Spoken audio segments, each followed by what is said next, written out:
to the republic for which it stands, one nation under God, indivisible, with liberty and justice for all. All right, we will move to the consent agenda. Letter A, approve the March 7th, 2023 Olmsted County Board minutes. Letter B, amended contract for SAP 055-601-023, which is the CASA 1 road. Letter C, intergovernmental agreement with the City of Rochester. Letter D, property sale of the former Mr. Muffler site. Letter E, the final plat for Millie Meadows Estate 3rd. Letter F, Government Center roof replacement contract. Letter G, Government Center roof replacement mechanical and electrical work contract. Letter H, approving gambling permit for Byron Youth Football Association. And letter I, sale of one tax forfeited parcel to Olmsted County Housing and Redevelopment Authority. I'll move approval of the consent agenda. I second. All right, does any commissioners have any questions? All right, all in favor say aye. Aye. Opposed say no. All right, the motion carries. Thank you. So, all right, next one here, number 4, the informational agenda. All right, Travis Grancy is stepping forward to introduce the topic on Center City housing in the informational information. Good evening, Chairman Wright, Commissioners. My name is Travis Granzy, a Deputy County Administrator supporting Health, Housing, and Human Services. As Chairman Wright indicated, I'm just here to do a real quick introduction for Nancy Cashman. And we have, over the course of the last few meetings, had a number of the important agencies come before the board to share a little bit of information. I wanted to just highlight that this one's a little bit different. Up to this point, I believe all of those agencies have been agencies where we've appropriated funds. Our relationship with Center City Housing looks a little bit different than that. And we have some contracts and agreements with Center City, but it does not come through the appropriation arena. So these are handled through Health, Housing, and Human Services. So I just wanted to kind of highlight those real quick. And then I'll hand it over to Nancy to talk about the rest. So Clara, if you can show us the first slide here. We have 3 properties that we've got a special arrangement and special relationship with Center City Housing. The first one is Silver Creek Corner. And our commitment financially initially was we had committed a social worker to help in the program. As time moved on and we had a retirement there, we changed that agreement, and now we are contributing the $65,500 per year to help them fund the case manager that we had originally provided. So that is the county's contribution on an annual basis to Silver Creek Corner at this point. You'll also see there that they've received some pass-through funding from the state that passes through the HRA that goes to them, and that dollar amount is noted there too. So the next slide, please, is Gage East. For this program, the county allocates $20,000 a year to offset some of the child care expenses there for the residents, and also commits $81,000 per year to offset rent for the youth side of that facility. If you recall, a little more than half is for adults, but a portion of that is for youth. And we entered into that agreement with them very early on because we were recognizing the out-of-home placement expenses that could be avoided, in addition to the fact that we were talking about homeless youth that we were placing there. So, and the last slide is in regards to the most recent of these, which is the Maywood Apartments.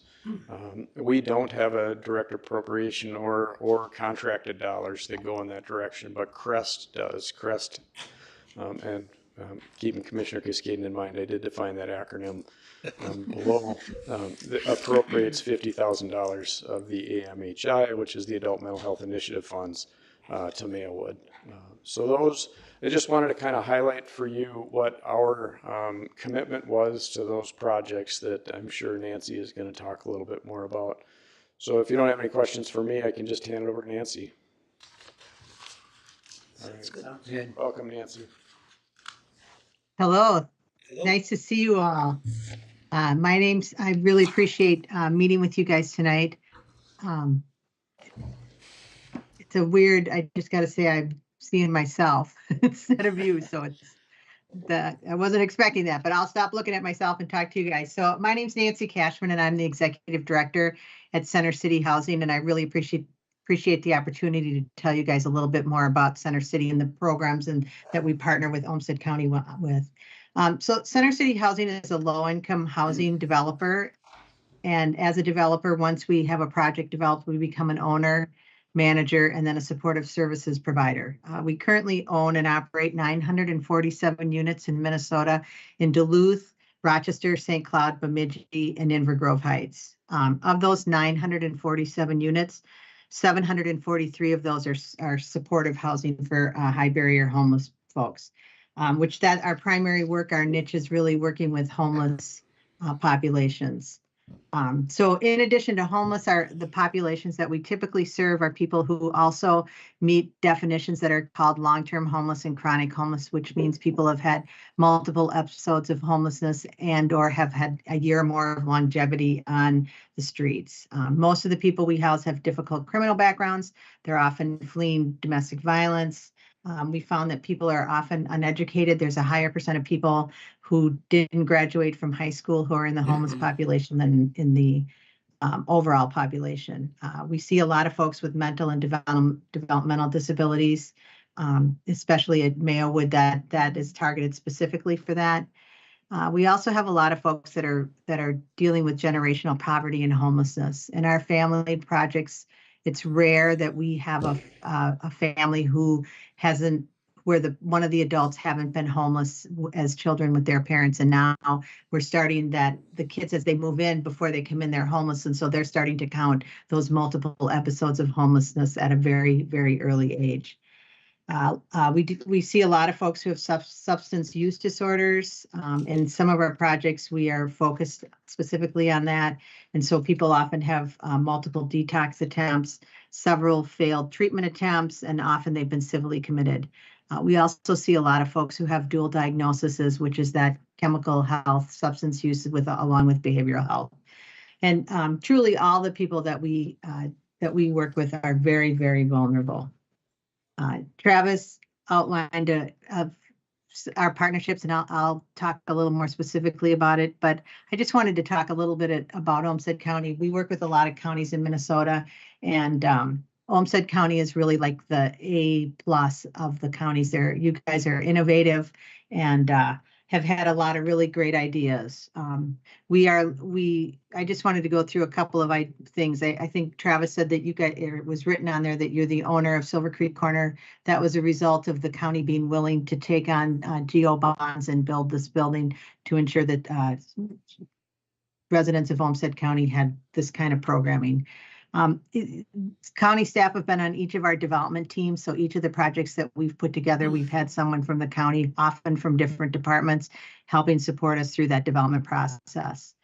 Each of the three projects, we were awarded pre-development funding from the county from $75,000 to, I think the last one was $95,000. Those funds really help us put a project together. And then once funded, we pay back all the costs that are eligible. And so far we've paid back, I think, almost every penny. For the Maywood project, I think you know about Maywood 1 and Maywood 2. There was some land development work that had to happen for our side of the project, and that was really complicated, and we had a lot of support from the HRA staff. Olmsted County also helps us with operating subsidies, with housing supports, Section 8 certificates. Travis talked about the case management and the support to our TOTS programs. Really, I think another piece that's really important to us is that Olmsted County staff really help us identify community needs and have supported us in developing some evaluation systems. And the expertise and support that staff have has been truly beneficial to us as we've developed our projects in Rochester. So I'm just going to go through them quickly. The first one is Silver Creek Corner. We did that in 2011, and it has 40 units of permanent supportive housing for homeless single adults with substance use disorder. And the primary drug of choice for this population is alcohol, so they're long-term alcohol users. We opened in 2011. This was our second movement out into the state from Duluth when we did this project. It operates under a housing first and harm reduction models, and I don't think you want me to go too deep into what that means, but the housing first is really that people don't have to agree to anything other than a lease to move in, and so we really take people where they're at, and they don't have to prove themselves to be housing ready. All services are voluntary and person-centered, so the onus is really on the service provider to be developing programming and activities that people want to do, so we work to have 100% participation in our services. The primary goal of the project is to attain long-term housing stability. What we continued to find since 2011 is that the average length of stay on the streets and/or on and off, homeless in and out, is 3 to 5 years in Rochester. So we're really taking this very vulnerable population off the streets and helping them to maintain some long-term housing stability. So that we have a comprehensive supportive services at Silver Creek. We provide case management services. It's a board and lodge, so that we have 3+ meals a day. We have a van, so we're transporting people. As you can imagine, folks who are using a lot don't have cars, so we're running our vans quite all over town. We have a nurse on staff, and she helps. We have a medication safekeeping program, and helps with scheduling medical appointments and helping people be ready to go to those medical appointments, and especially if they need to have some sobriety for a test. That we do a lot of health monitoring and education. As people move in, we help them get access to mainstream services, and especially if they're eligible for Social Security income, we help people access that program.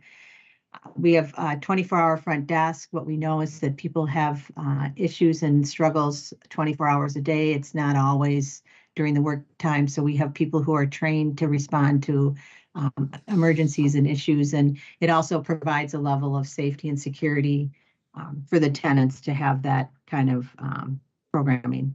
We do a lot of sober activities. The idea is that you cannot use alcohol in the community spaces, so if we're pulling people out into community spaces, and they won't be using. There's a lot of advocacy. We don't provide everything, so people get access to we help them get access to other services in town. And we help people get referrals to addiction treatment services. Sometimes people do want to get into recovery. We help people access mental health services. And when in the first 90 days, everybody is helped and referred to a primary care provider, particularly because they've often been using the emergency room, which is very, very expensive as their primary care program. And we think that it's better to get a doctor. There's a lot of sobriety support. And one of the things that really we didn't know as we went into this type of project is that people's health is not very good. And so we do a lot of palliative and end-of-life care. So we've had folks trained in hospice. We have hospice worker come in, and we've been helping people, assisting them to die, which was a surprise to us. But as we've been doing this now for 15 years, it now makes complete sense. So some of our successes, again, as I said, we're looking for long-term housing stability. The average length of stay right now for the tenants that live at Silver Creek is 4 years. So 7 of those people have lived there since we opened. Others, have moved on or died, but we're proud of that, because these are the folks that really, for many years of their lives, have had an inability to keep themselves housed. We haven't done a study in recent years, but we did look and find that we reduced costs to expensive systems, jails, ERs, detox. Our folks often do have a lot of nuisance crimes, and when they live with us, those crimes stop happening. Tenants report an increased sense of personal safety. I don't think that's a surprise to anyone. We see a lot. We work hard to help people increase their connection back with their family members. As you can imagine, sometimes people have burned bridges with their children and with their siblings, and it's been a really actually a beautiful thing to watch people get reconnected back with families, because family members are able to sort of tiptoe back towards them when they're in a better place. And 100% of people say they have increased quality of life. Gage East is our 55 units of permanent supportive housing. And it's really 2 buildings under one roof. One side is 30 family units of 2 and 3 bedrooms. And the other side is 25 efficiency units for youth 16 to 24 years old. All the units are for people who are homeless. And this has been a unique partnership with Olmsted County, Family Service Rochester, and Center City, where Family Services Rochester is actually doing the case management with support from Olmsted County. On the family side, the model is really a 2-generation model. What we know is that all 90% of the children 5 and under, well, actually most of the children come with some developmental delays or are behind in school. And so we have programming specifically for those children and for their parents to help them address some delays. That model is really working through a mental health model, looking at attachment and bonding and executive function skills, things like impulse control, learning to use your words instead of biting. And our kids come with often a lot of impulse control issues. So we've been really successful at looking at that 2-generation model, and our goal is really to interrupt that generational homelessness. The services at Gage are similar to the others. We have the case management support. There are 2 case managers on each side of the building, the youth side and the family side. We have a van, so we do a lot of transportation. It's, to different kinds of things than at Silver Creek.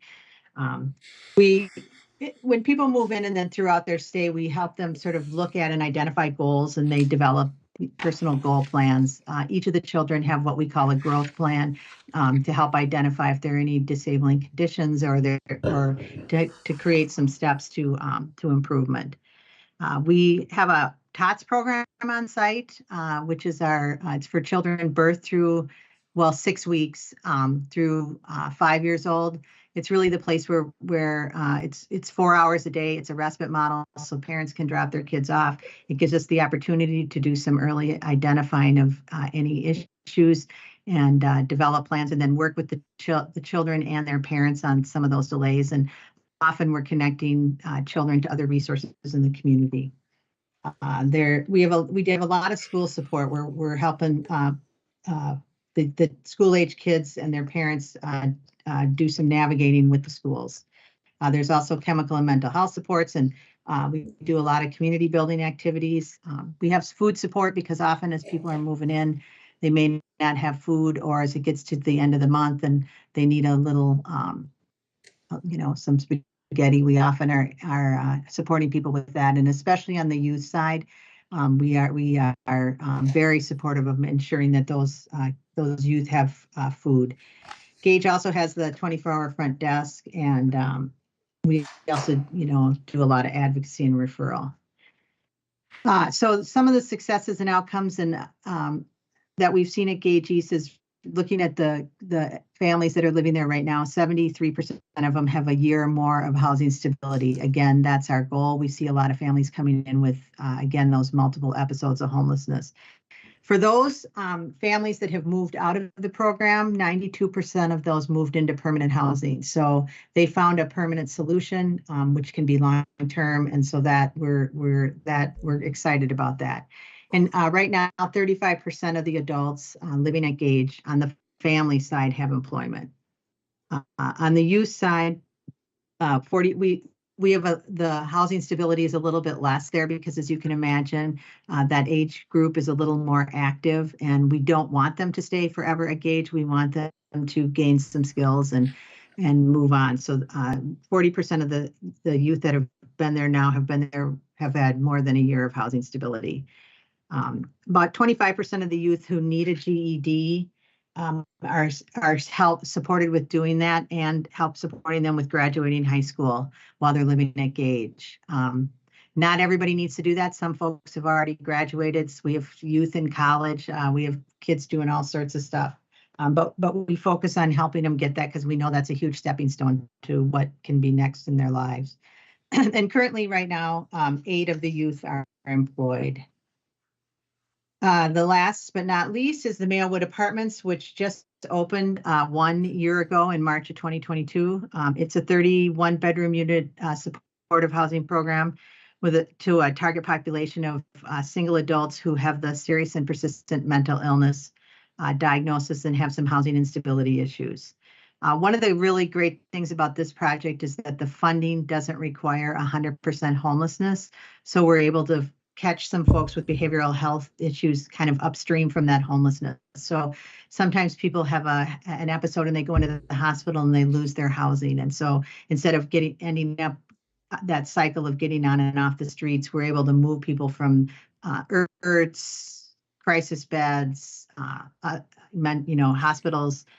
And so that's been really nice because often people have not had access to this kind of housing because they had to meet all those homeless definitions.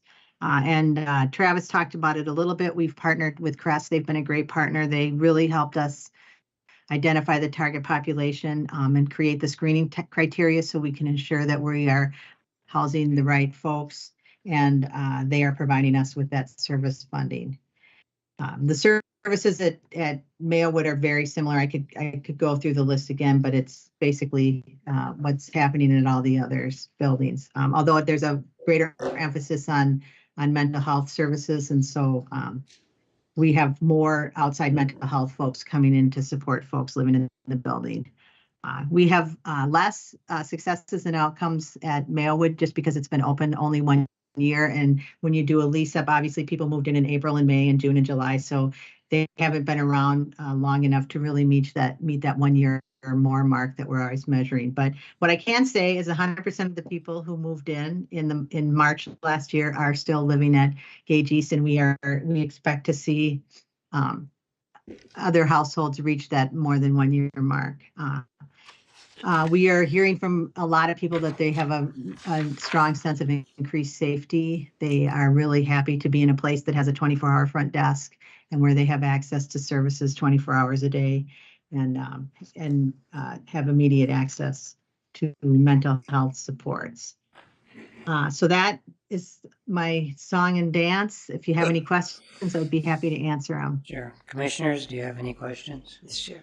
Yes, Sheila. Sure, Ms. Cashman. Hi, Sheila Kiskaden here. I know you can't see us, so we'll try and identify ourselves. Would you say a little bit more about the Gage East program for youth? I think, we're hearing a lot about youth homelessness, and I'm kind of recalling, not very accurately perhaps, that we had some bumpiness when that program first started, because I think it was our first experience with having transitional housing for youth. So would you just recap a little bit? How's that going? What's special about serving adolescents compared to the other populations, families and people, older adults with other issues?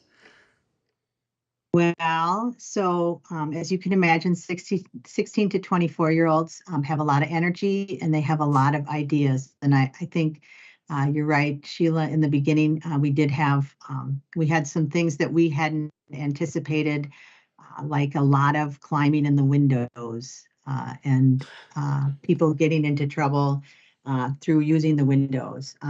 But it took us a little bit, but it's not unusual for us to have some issues in the first year, just because as people are moving in, they're having to learn the protocols and the practices, and it takes a little while for that to stick. But I think one of the things, if any of my staff were here, that they would say about serving the 16 to 24 years old is that it's a really positive experience, that we see these youth come in with a lot of issues and a lot of struggles, and sometimes we're the first people who are really there for them and able to and have some consistency, and we stick with them, and they make mistakes and they do things that are not what we would all want them to do, but we stick with them, we help them maintain their housing, and we help them get back on track.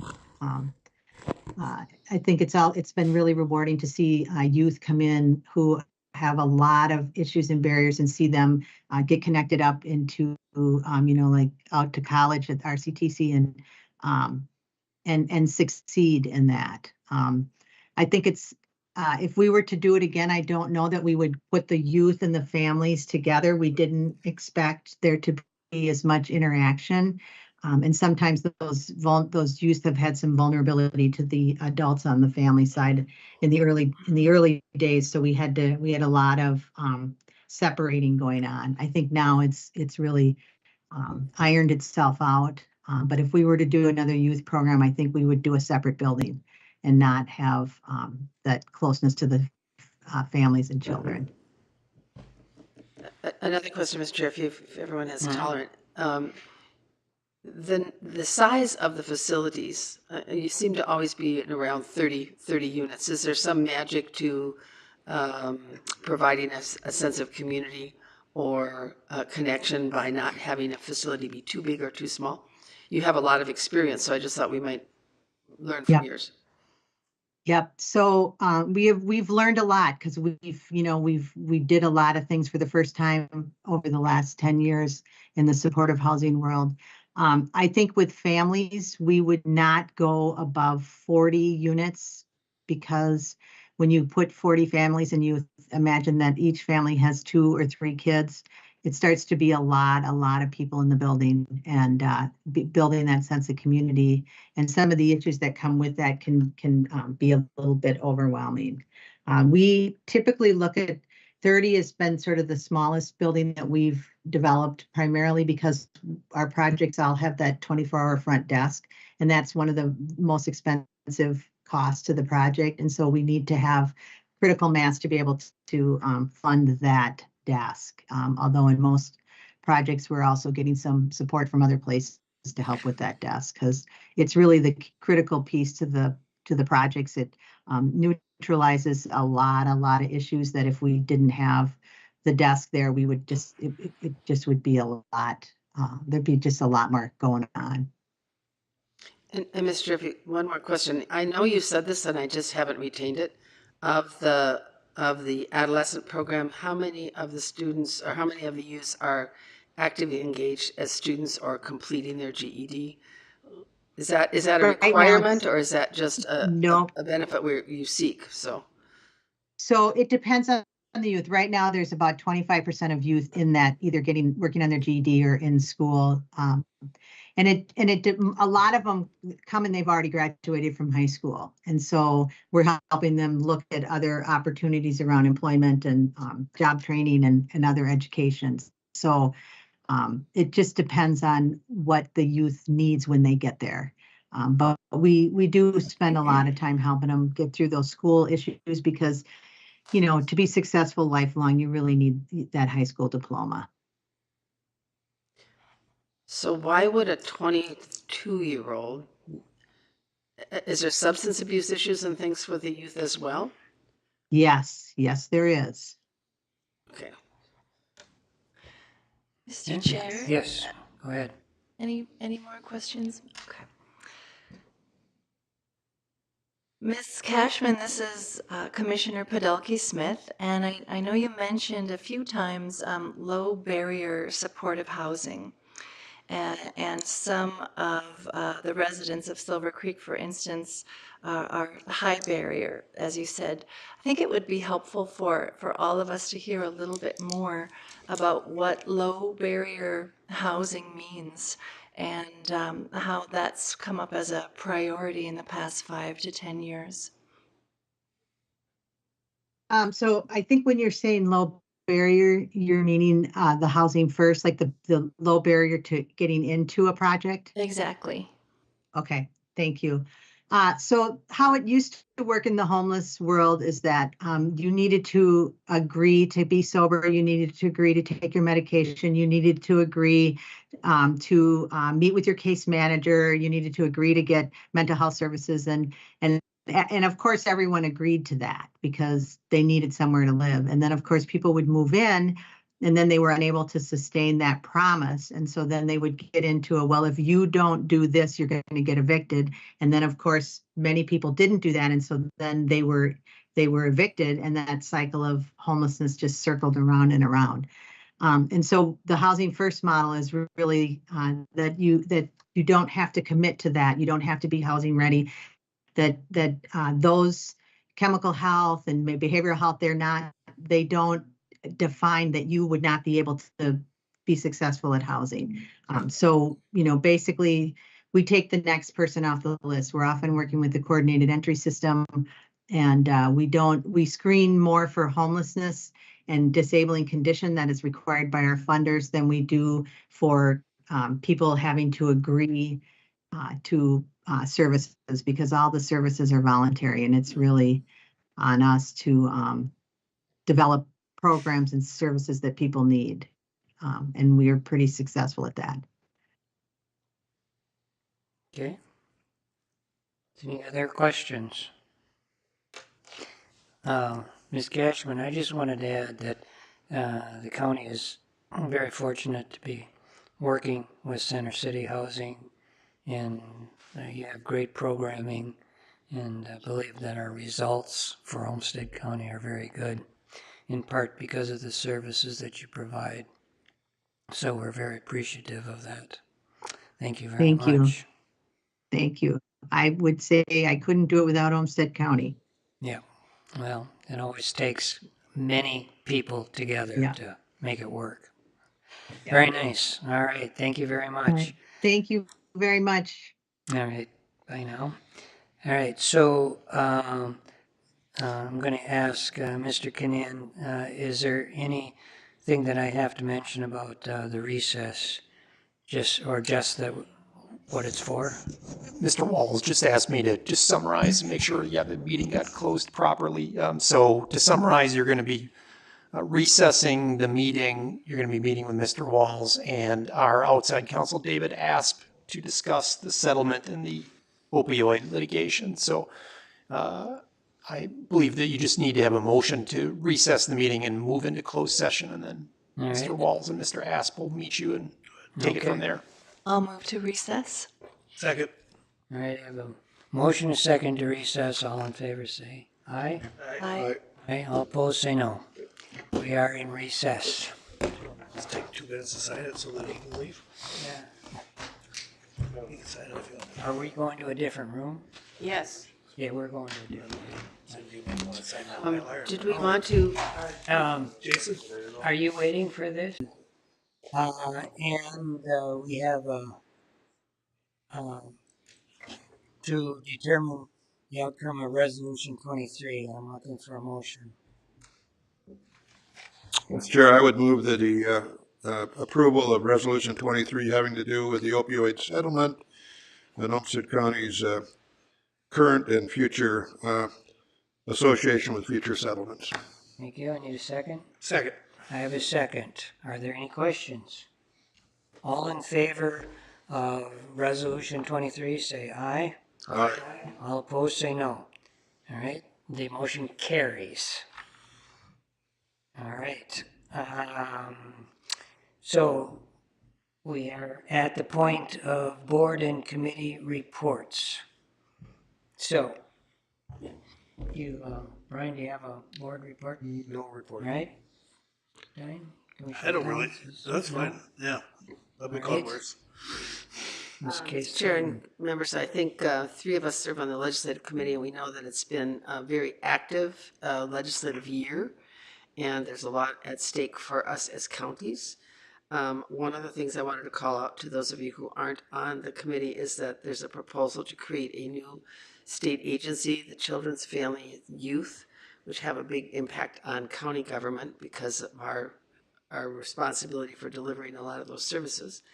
And there is a work group that they've been putting together of county social service directors and a couple of county commissioners to advise the administration on the development of this new department. The intention is that they spend about a year, if the legislature approves it, a year designing it, and then come back to the next legislative session with specific recommendations for legislative approval, and then it would go into place in starting July of 2025. So I just wanted to let you know about that because you may be hearing quite a bit about it, and let you know that I've agreed to be one of the 2 commissioners to serve on the work group to try and move this concept forward. Hopefully we've got some hope that the legislature still will do a bonding bill and our projects may still happen. We're still testifying, and there's some, as you heard from Mr. Dunn, there's some good prospects in terms of state funding for affordable housing and homelessness. So that's my report. Great. All right, Commissioner Podolsky Smith. I do have a report. The public health presented to the board at a recent retreat the possibility of opening the discussion of the banning of flavored tobacco products in Olmsted County, and we did agree to move forward with opening the discussion. So that's something that's going to be in the mix in the coming weeks. Okay. Thank you very much. Commissioner Sanjum. Thank you, Mr. Chair. I think anything relative to committee reports, I just might add to Senator Cascaden's report that we, I believe, agreed today to pursue in the absence of a bonding bill this year that we amend our, not necessarily amend our project, but pursue our projects down a cash venue with a new set of those kind of bills. Just in case, so we're at least going to be in play for cash money should it resort to no bonding bill. I don't think that's going to be the case, but it's sort of a backup. Right. That's all. Thank you. All right. I just wanted to add to the legislative stuff that the board is trying every avenues that it can to make sure that Olmsted is included in any bonding or any other money that might be available. And this year we're doing something new that we haven't done, and that we also are working at the federal level with the appropriations that the federal government has, and working through our representative and our senators to also hopefully be included in some of the bills that will be coming out of Congress. So we're doing what we can do, and hopefully for all for the benefit of Olmsted County. All right. Hearing no other. I'll make a motion to approve our volunteer Oh, applicant. thank you very much. I appreciate that. Thank you for reminding me. We have a motion to approve our volunteer, Sandra Geisy. Second. And I have a second. All in favor? Just a comment, Mr. Chair. I happen to know Sandra through my male life, and a very, very competent person working in the lipids lab with Fuad Mansour, and again, I just speak very highly for. Thank you for the recommendation. All in favor, say aye. Aye. All opposed, say no. All right, Sandra is approved. So I'll make a thank motion to adjourn. you. And a second. Second. Yes, so by acclaim, we are adjourned. When I was chair, we never went to 7 o'clock. That is true. That is true. This is actually the much longer last. Yeah, we did. But we had last time. That's So true. 6:47. So Never quite make it. the next year we paid as long. No, we were at 7:08. It was close. It's still pretty close. now you gotta spin it and make it smaller. A little bit better here. I probably told you my story. She's got it.